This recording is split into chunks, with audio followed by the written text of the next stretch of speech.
two sides are equal to each other. That's all that means. What else can we break out of this? It says y is 75.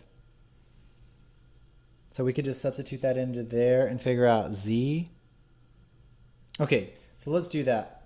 So if these two sides, the big thing you need to know about isosceles triangles is this. If these two sides are the same, that means these angles are the same. Cool? So that's kind of the trick of the problem.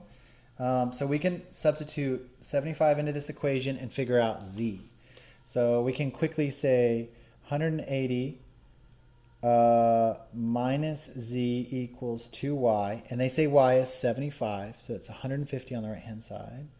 So let's move z to the right, and let's move 2y to the left. So we're going to subtract 150. So 180 minus 150 equals z, which is just 30 degrees.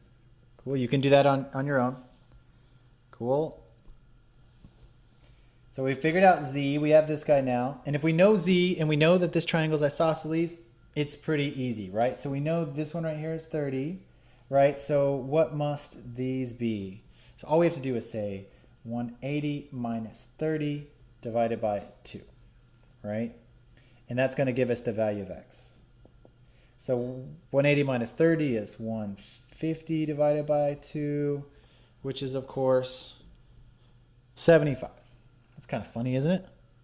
Oh, no, that's not correct. Something's gone terribly wrong. Let's double check this. 17. Okay, I think I've made an error. We're not done yet. That's why. Good. So that means that these angles down here are 75. They're the same as y, interestingly. So 75. But they want to know x, do they not?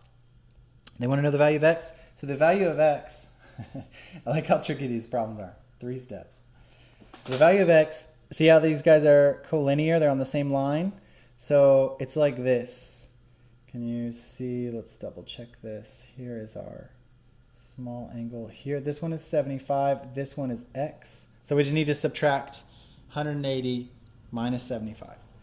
So 180 minus 75 is, of course, 105.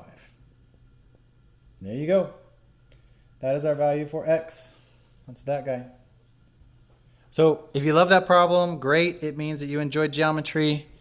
If you did not love that problem, it's just combining a bunch of different geometry ideas. Okay, so I'm going to end on that note.